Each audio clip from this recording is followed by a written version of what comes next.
Welcome to another episode of Viking Voices, the People of Princeton.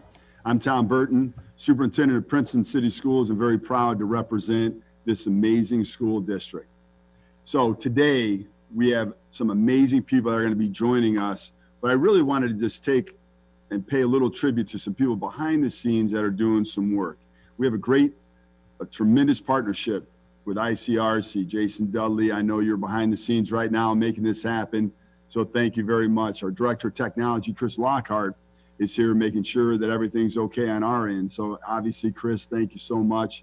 Trisha Roddy, who actually last week, was able to get two great interns. So Kelsey and Jasmine, thanks so much for joining us as well. And Trisha, all the preparation, all the great work you've done.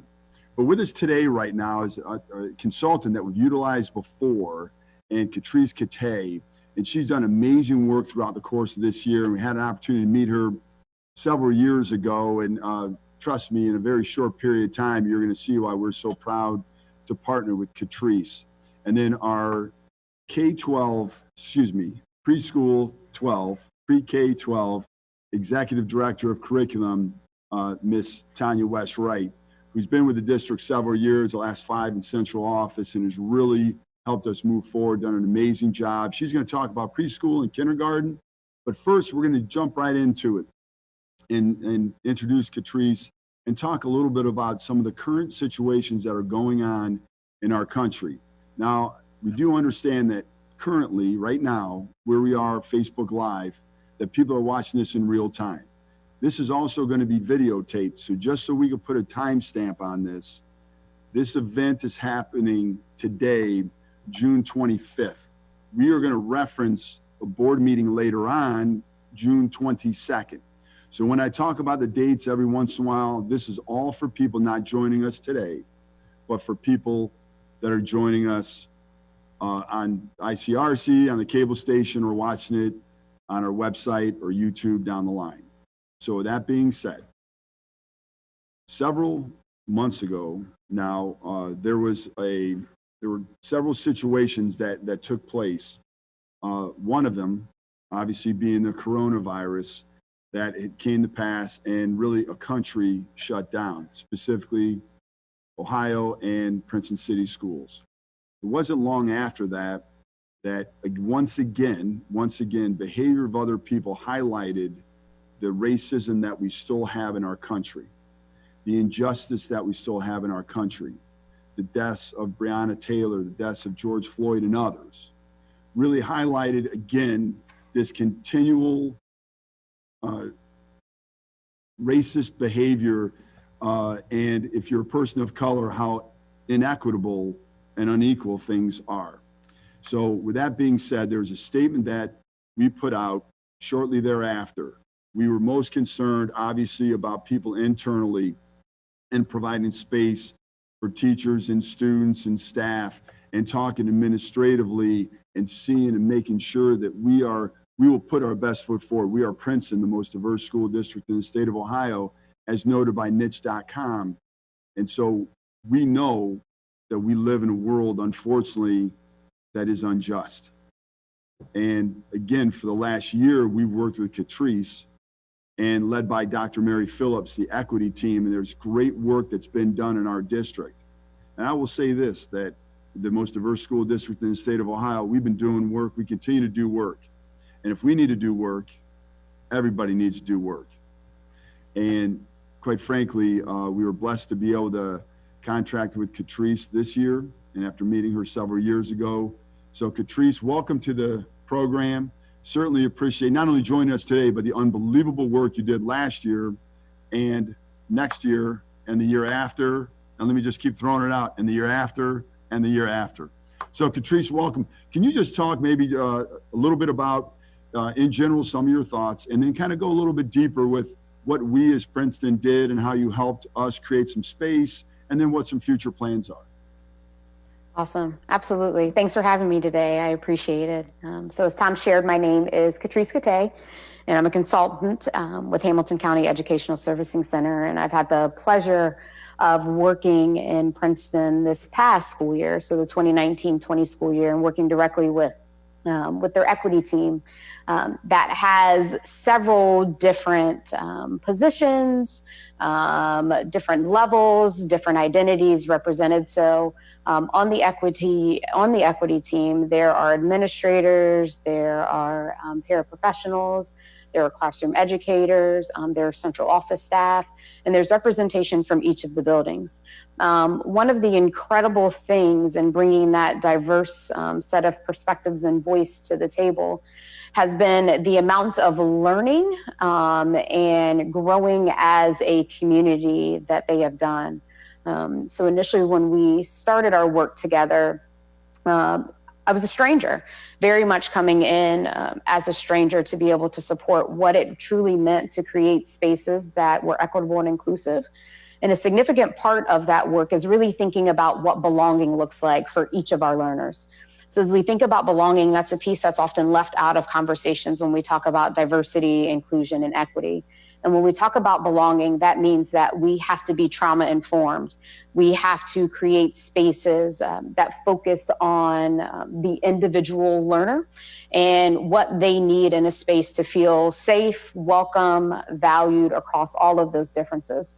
And what we're currently experiencing in our country is not something that is new. As Tom spoke briefly in the introduction, what we are now seeing is a product of modern technology, what's been able to be captured by cell phones. But really what we know, especially as communities of color, is that for centuries, these are things that have been happening, but there has not always been a way to capture or record what is happening. And now we have modern technology that gives us a glimpse into all of the things that we know have always been true. So our work as an equity team has been to lead into that discomfort and have those difficult conversations, to talk about what we do as a school district to help support what those conversations look like in a developmentally appropriate way in the classroom. Because as an educator, I cannot support you if I do not understand the complexity of your identity.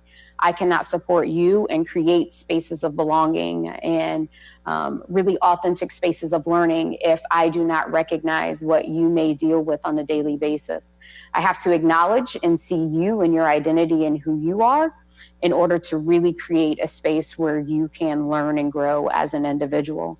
So really when we think about this work, and it's often said, it's a marathon. It's not a sprint. Tom, I'm glad that you have co-signed that you will have me for several years, because our work is just beginning. We just literally scratched the surface this year and really started to develop that community in terms of how do we engage in these conversations. So often we want to push them into the classroom with our students, but we don't do the work ourselves. We have to be willing to engage in the work ourselves in order for that to be a productive space for our students in the classroom. So that was really our focus this year, is digging deep into understanding who we are and ways in which we have all been complicit within a system that is broken. It is not designed to serve everyone. So that has really been our work this year, and I'm looking forward to spending even more time in the district next year to continue working and supporting the equity team. So Katrice, when we talked all throughout this year, but then specifically at the very end when these horrific events were taking place, and it really, again, highlighted a centuries-old issue that we still have. Is some 155 years ago that Abraham Lincoln signed the Emancipation Proclamation, but yet still it's taken multiple legislative acts to still try to say that what we're serious, that all people are created equal and should be treated equal, but it still hasn't happened. So when we look at some of these kind of fundamental issues, and what we're really kind of trying to struggle with as a country, and everybody is really needs to stand up, and we stand against racism and we stand with anti-racism, and you are either racist or you're anti-racist. And I know some people who may be listening, or whether it's right now live or down the line, that's going to offend you. And here's my call to you. If what I said offends you, then maybe it's time to take a deeper look. And some of you may actually used to like me after my comment I just made. And listen, I'm okay with that, because ultimately we have to do things differently. We have to, for us to grow and actually live in a world that was intended when our forefathers came over. Some of our forefathers actually came over from England. So with that being said, Katrice, I know one of the things that's really, really important to you, to me, Dr. Phillips, Tonya, and so many people in Princeton was to be able to create space for staff and create space for students. Can you specifically talk about the 2 sessions you had with staff? Yeah, so part of it is, as we think about the equity team, Princeton is much larger than this subset of a team. So it was really important to seek out perspectives and create space for folks to just process what was happening so often in the systems in which we're conditioned and we work in. It is a day-to-day hum of our job, and really what we're experiencing is a lot of trauma. And I can speak specifically for myself and my family as a person of color. It's hard to do your job when there is trauma that is occurring daily. So part of the charge, or part of the space that we were able to create for staff, were just some open and honest conversations about, what do you need right now? How can we create spaces of healing? What conversations are you currently having? What are you thinking about as we plan for re-entry and reopening in the fall? What does that look like? And what do you need as an individual staff member to be able to support students? So we held 2 sessions, I think it was about 2 weeks ago, if my memory is serving me correctly.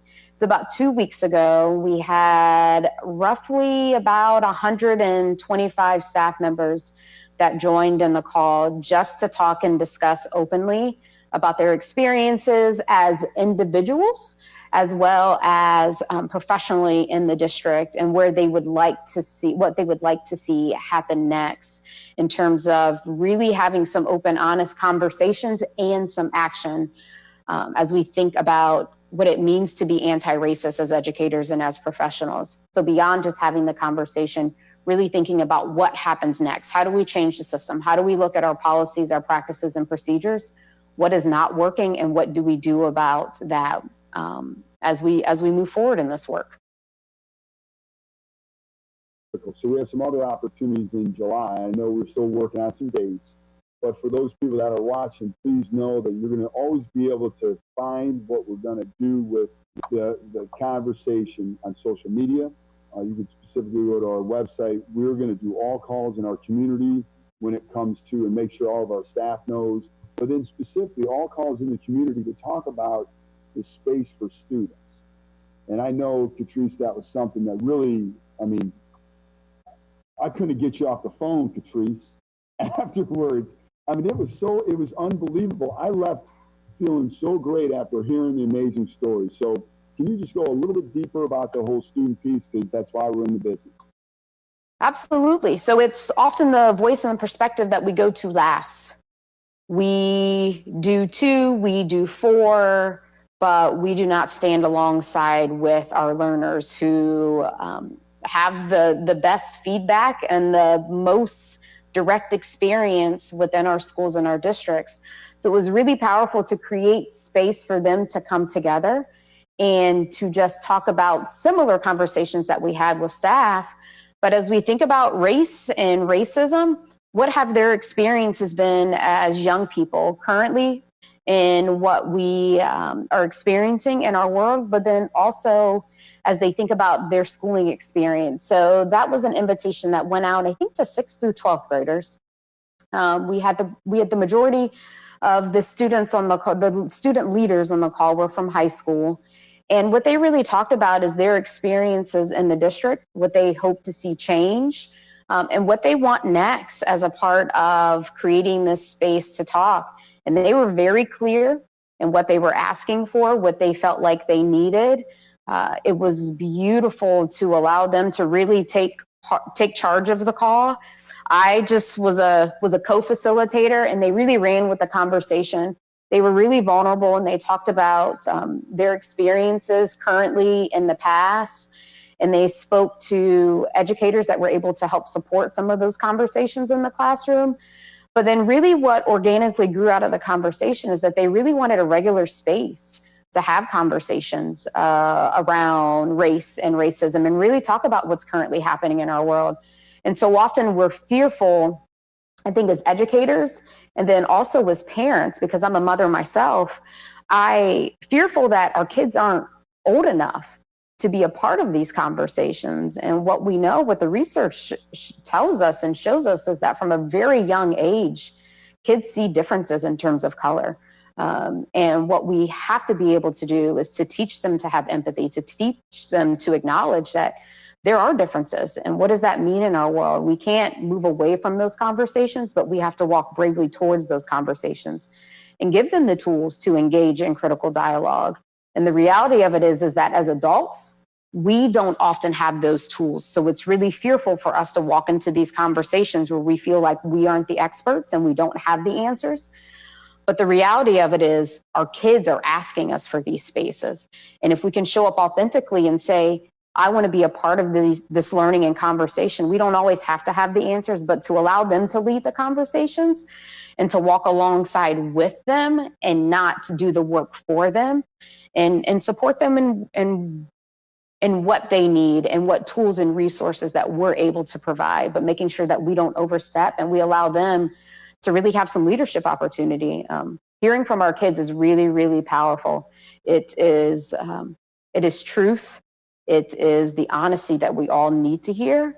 But we have to be ready to sit and be reflective in that feedback, because we've done a lot of things that are harmful, that do not help support their identity development and how they are going to move forward and really they are the leaders of the world right now. Their voices are really powerful if we take the time to stop and listen to them. Thanks, Katrice. And Katrice, I never shared this video with you. I'm upset that I didn't do it, but a couple of years ago, we did a really good video. It's not a good video, it's a great video. It's entitled This is Princeton. And it was all based on This Is Me. And when I watched it the other day, I went back, I remembered everybody talked about the beautiful tapestry of diversity we have at Princeton and how important it was. And for those people who have not seen it, if you go to our website, you'll be able to find it. Just simply entitled This is Princeton. And in fact, if you probably just Google it, This is Princeton, and in Ohio, you'll probably be able to find the video. And these are all students talking, a couple staff members, but the students that talk specifically about the beautiful tapestry of diversity and how important it is in each student's life. So for us to be able to create a space to talk about some fears, anxieties, frustrations, hopes, dreams, etc., it's critical. And while the teachers in our district have really done an amazing job and do create space for students from time to time in classrooms, or whether it's a lunchroom or when they're advising an activity or so forth, we're going to be very, very deliberate by creating space outside of the traditional school day like we did, and Katrice ran that. And again, thank you so much, Katrice. But then specifically to have us do something, it's not going to be, you've been hearing a lot about this. This is not a moment. This is a movement. And so we need to continue to have these conversations, and we're going to. The equity team is alive and well. It has been alive and well, and we're doing great work. So, Katrice, I certainly appreciate you joining us. But before you go, Tom, you had an opportunity to participate in the equity team. Can you share a few thoughts about your experience there? Yes, I would love to share a few thoughts. I was very thankful. I enjoyed participating with the teachers. That was powerful, and being able to hear from the teachers at all different grade levels, and the fact that they volunteered and wanted to be a part of the space.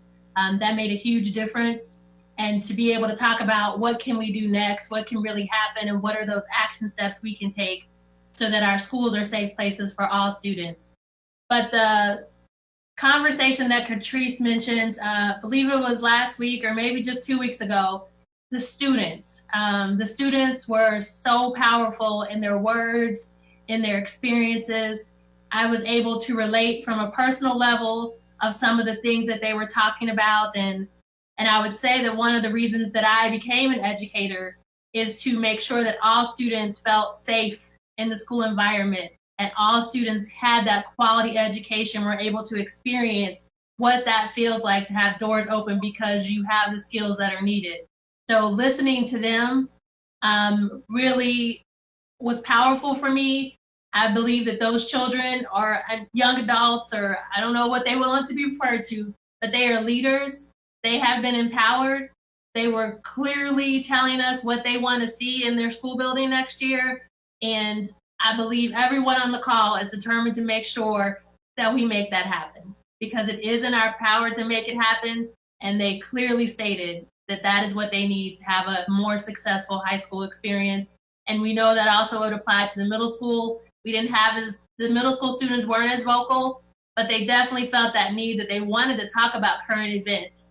And so many times in our curriculum, maybe we only get to one stage. Maybe we made the civil rights movement, but have we ever made it past the civil rights movement in our history classes? And they really wanted to hear what was going on currently and be able to express their thoughts. So I appreciate Katrice for facilitating those conversations. It is so powerful sometimes to have someone that's not working directly with the students or teachers, so that people are more open to share their thoughts and determine next steps. So we thank you for this opportunity.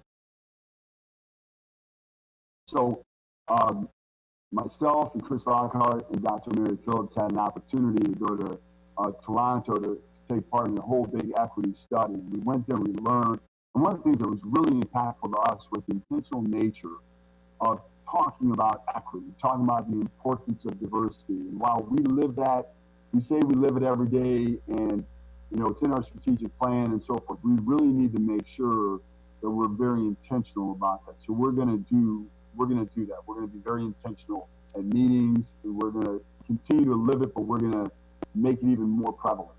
And then on top of that, we're fortunate enough to have Katrice be part of the strategic plan.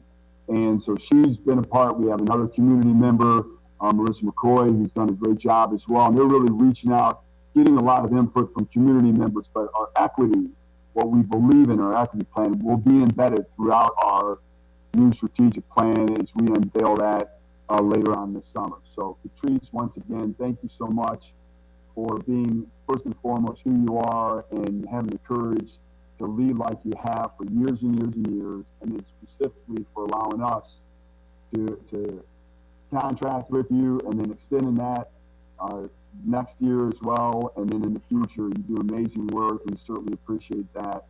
So on behalf of the Board of Education, on behalf of all of our entire district, and most especially the students that we serve, thank you very much. We appreciate you joining Viking Voices, the People of Princeton. Thank you so much for having me. I really appreciate it. Thank you. I'll be calling you later. Thank you. So Tonya Wright.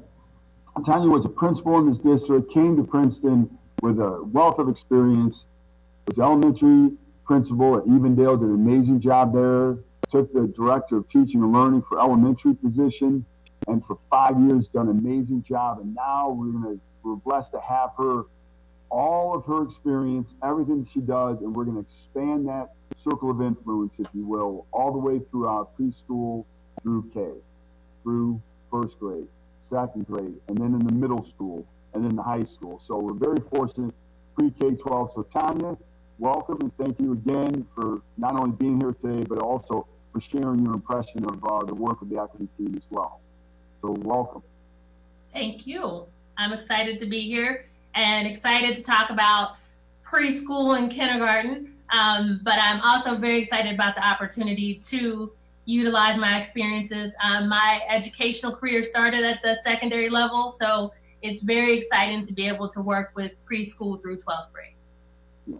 So thank you. And I know, Tonya, we've talked before, and, it kind of rolls off the tongue to say K-12. It does. And it's not right, because there's a whole nother group of students, a whole nother group of staff, a whole nother group of parents that you talk to them, they're going to say, hey, you need to continue to talk about preschool. So I know we've talked about that before. So talk a little bit about the importance of preschool, and maybe push for our community to maybe get some more students in our preschool program? Absolutely. We have an outstanding preschool program that has been long-standing in the district. And I do want to thank the Princeton City School District and the preschool teachers for really educating me on all that preschool can offer and all that we are able to offer to our community. So we currently have preschool programs at Evendale, Springdale, Stewart, and Woodlawn. If you live in any of our communities, your child, as when they turn 3, if they're 3 on or before October 1st, they can join our preschools. So we really try to prioritize our 4-year-olds, but it is such a powerful experience. Our preschools are rated with 5 stars for Step Up to Quality, which is the highest rating. But again, the experiences that the students can achieve, they have to know what school feels like. They have to know how to socialize and play with their peers. They have to know how to leave their parent. As a mother, that was really hard for me to let my child leave and experience what it was to be in a classroom with another adult and other peers. But it means the world to those kids. And by the time they finish preschool, they are ready not only academically, but also socially for kindergarten. And kindergarten readiness it makes such a huge difference. It is sometimes very difficult if you don't come to kindergarten ready, it can be a challenge for you. Our staff of kindergarten does an outstanding job, but we want to make sure that the students have as much benefit as possible. As we look into next year, preschool will be offered Monday through Thursday. We'll have an AM session and a PM session. There is a fee for some students, but we also have a sliding fee scale, and we do have an ECE grant for qualifying students who are 4 years old. We have spots available in our preschool, but we really need you to sign up quickly. The state has now said that the preschool number of students for AM and PM sessions is 9 students. It used to be 18. So at this time, with our new regulations with COVID, we have 9 AM and 9 PM per teacher. So those slots are filling up fast. We want as many preschool students as we can have. So please be sure to sign up. You can sign up by calling 864-1113. Again, if you could please sign up and register your preschooler, the number is 864-1113. So, Tonya, you hit on so many great points there for sure. I wanted to elaborate on a couple of them. So one is, as you were talking, I was thinking, boy, I bet you parents want to ask questions about fees. I bet you parents want to ask questions about transportation. I bet you all these questions. So there's so many questions that we know may be coming. We're trying to make sure that we have all of that information all delineated as quickly as we can. There's some, as Tonya spoke about, one thing for sure is we're not going to have more than 9 right now.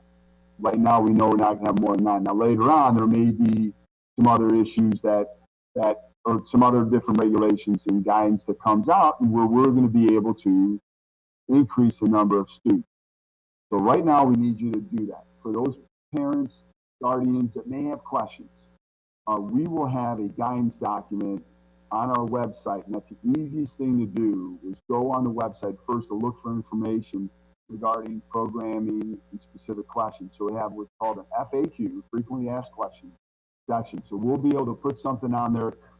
Now, there's supposed to be an announcement tomorrow or later on today or perhaps next week that may change some of this. So again, the date stamp on this Facebook Live event, which is also being recorded, is June 25th. So we feel an announcement may come today or tomorrow, or for sure next week, that may change some of the guidance. So we really need to look for that guidance before we put out a frequently asked question document on our website. So give us a couple, 3-4 days, and we'll make sure we get that on there, which questions about fees, but we already have that information on the sliding fees, but you may have some additional questions regarding that. Tonya, did I hit some of the thoughts about that maybe some of the parents may have? Absolutely. I think you hit a lot of those points. And I think the critical thing for our parents, for preschool parents and kindergarten parents, so that you're aware of the choices and options, it's really important that you register, because that way you're going to be hearing from the teachers as soon as they get class lists. You'll be hearing from the principals, as we continue to get updated information from the state. But if you're not registered, we're not able to communicate with you as effectively. So if you know you want your child to be in preschool or kindergarten with the Princeton District next year, it is so important that you register early, because things are definitely changing this summer, and we want to make sure that you're counted in our numbers. You know, Tonya, it's interesting when you were just talking about that encouragement to register. And I was thinking, boy, it's important to start early. And I was reminded of a conversation I was in with a gentleman who was slightly older than me by maybe 60 years when I was a young buck in my 20s. And he was talking to me about the importance of early literacy. And he says, after all, if you start early, you start early. And at 25, I'm like, well, what the heck are you talking about? But the earlier you start, the better it is. The earlier you start school and we work with literacy and numeracy, then you're going to be further advanced. And everything is just going to seem to change. It's going to be so much easier down the line. Now, it doesn't mean it's going to be easy, but it will be easier if you start early than if you don't. So thank you again for that great push and everything that you shared regarding preschool and kindergarten. And we know that it's absolutely critical to have that involvement early on. And so Tonya gave you a great number to reach if you have questions. Our website is www.princetonschools.net, and you can get any information there. For those that may be wondering about academic programming this summer, food distribution this summer, all that information is available online. I just want to remind everybody that we are starting with a one-to-one program in grades 9 through 12. If you're in the 8th grade and you're taking high school classes, you will be in that program as well. And that program simply is that you will get a device from school. We're going to do training in August for students that need some additional support.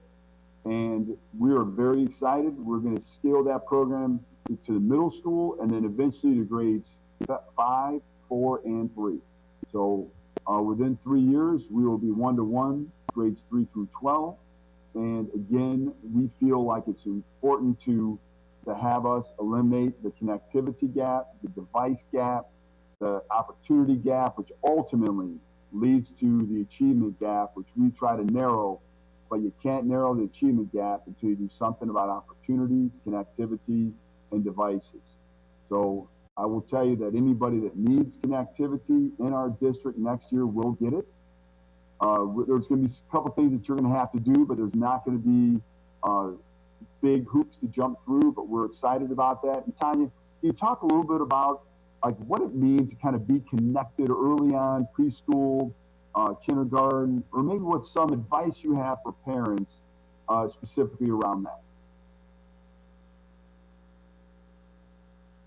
Yes, one of the things that we are definitely working on for next year is that our kindergarten and preschool students, when they went home to work remotely, when we had to close, so many of them had learned some of those computer skills from school. So they were definitely able to jump on and show their parents how to get into different platforms and how to do activities online. And so that took some excellent preparation and a lot of teaching and instruction from our talented teachers. And so what we want to make sure that we do is give those opportunities to students. And that is why we're really trying to do some safe blended learning so that those early preschool and kindergarten students have an opportunity to be taught some of those basic skills.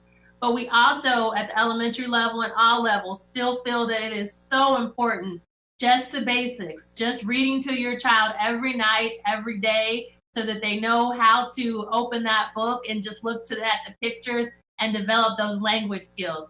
So yes, technology is important, but just some of those basics of literacy, which is just if we can give you any book. I know the Mobile Book Center has been out and about, them practicing writing numbers and letters, anything that they can do, especially things that they enjoy, because at that age, that is critical. They have to really enjoy it so that it makes it fun and then they want to learn more. But we do start teaching the students technology and expose them to technology beginning in preschool.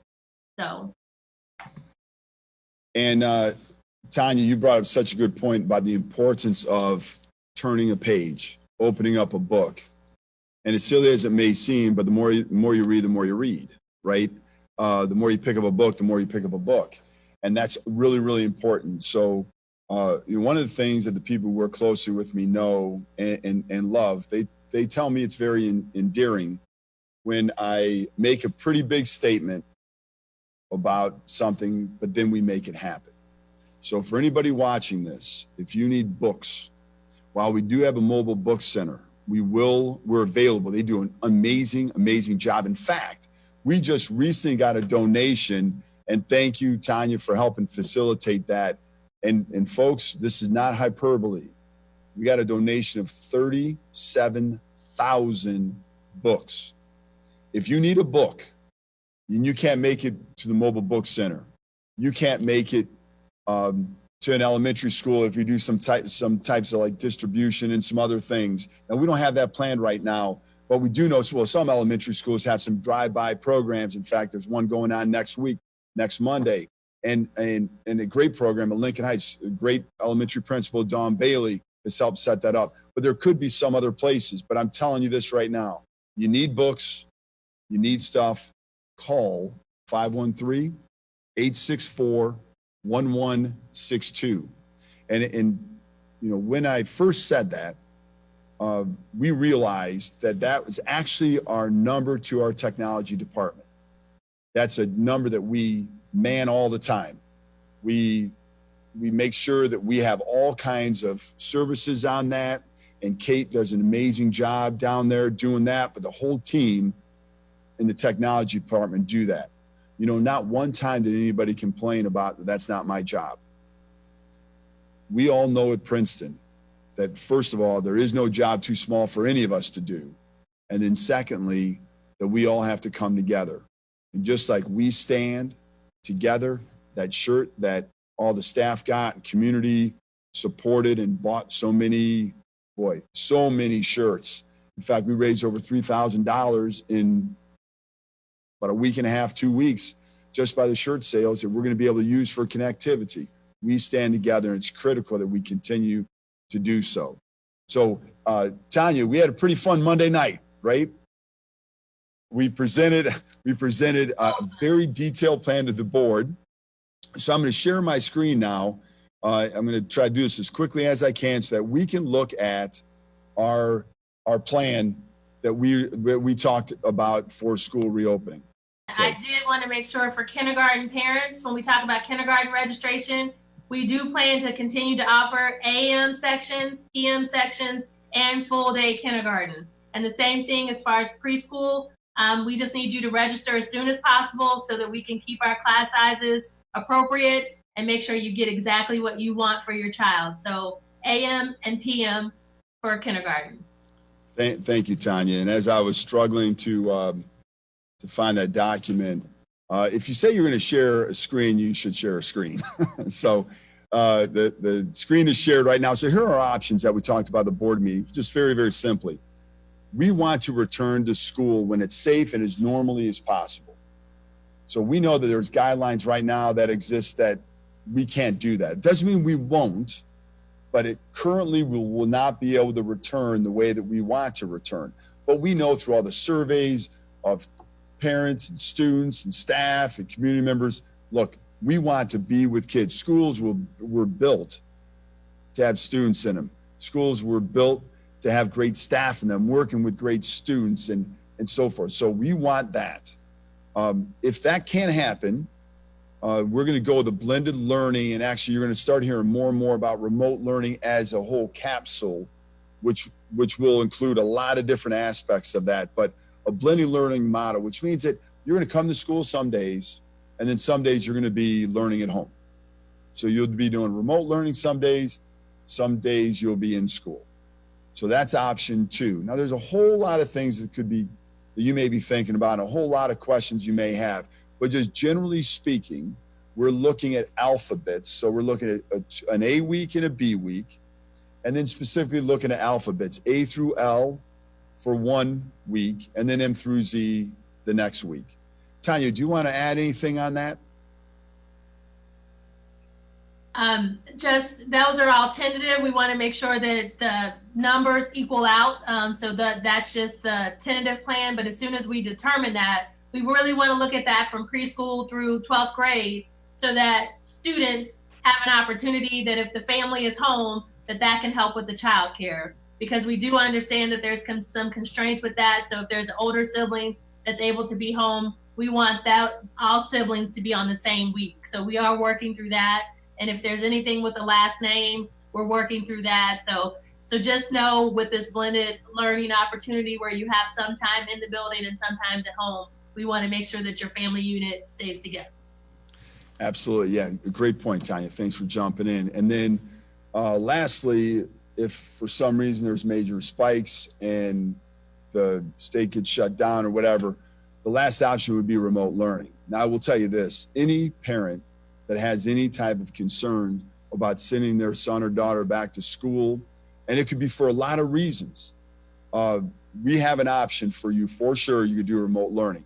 No questions asked. All we are going to ask is that when we send out a survey, and we're going to send out a survey all over everywhere, it will be all over our Twitter, Instagram, Facebook. We'll probably do a TikTok.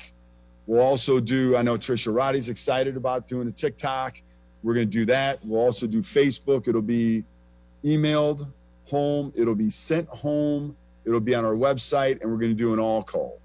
We have to get 100% participation. And it's as simple as checking a box that you're going to exercise the remote learning option for at least the first semester. If you know you're going to do it for the full year, then check the box full year, no problem. And then that way we'll be able to plan accordingly.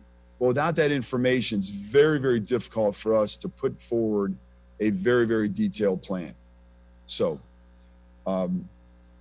Tonya, I can't thank you enough for doing everything that you've done over the course of the 5 years that I've known you, but before that, and taking on this new leadership responsibility, and you're going to do amazing work.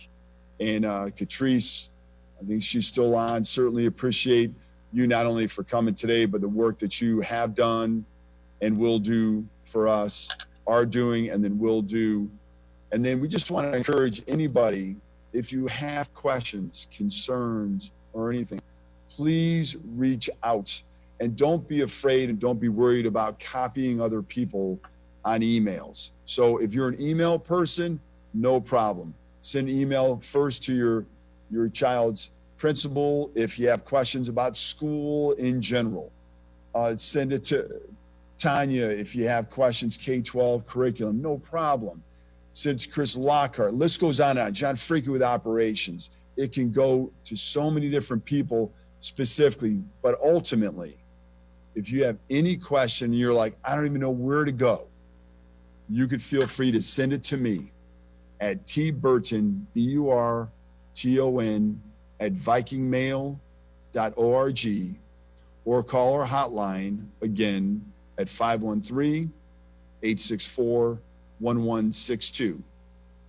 Now, we have unbelievable students in our district. This will probably be the last time that we will not have students on this program. This program was created about the people of Princeton. It was about rising up a community or communities that we serve, and then specifically focusing on the great work that students do, staff do, alums do. And with that in mind, I'm gonna sign off by this. We have a staff member's wife who said to me, boy, I really would like to introduce you to this man. And that is he was a man of great character, did great work, is awesome. And it's just somebody who you would really be impacted by, Tom. And so ultimately, the conversation led into this relationship and talking about different people that can impact Princeton. So I get a text message about a podcast that an unbelievable graduate of Princeton put together. And it was about the current state of affairs.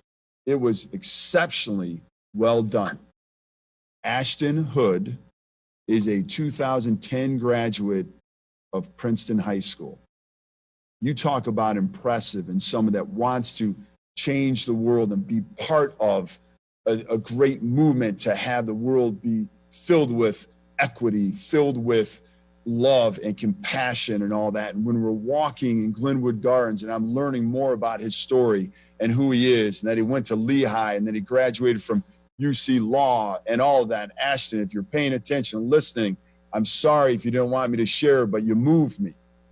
And as it goes, no matter where we are, we run into other people from Princeton. So we meet Nick, a 2011 graduate of Princeton, and he lives in Atlanta, and the great work he's doing down there. And it led to so many other things. And Willie Bennett just sent me a text, and we're going to connect. And he's a 2011 grad and class president of Princeton. The people of Princeton, it is about pulling a community together. And I just mentioned 3 great alums. So you will see them probably very soon at one of the next episodes. But also, for those people out there that are alums, that know great stories, that know great alums, people that have done wonderful, wonderful work, or people you feel just want to be recognized, please make sure you reach out directly to me or go to our website and look for information how you can nominate for Distinguished Alumni Awards. You can nominate for Athletic Hall of Fame. You can nominate for people to just be recognized. And with that being said, I always end one way, and it's always appropriate, because we love Princeton. We know there's a Princeton advantage. We stand strong and we stand proud. And as always, go Vikes.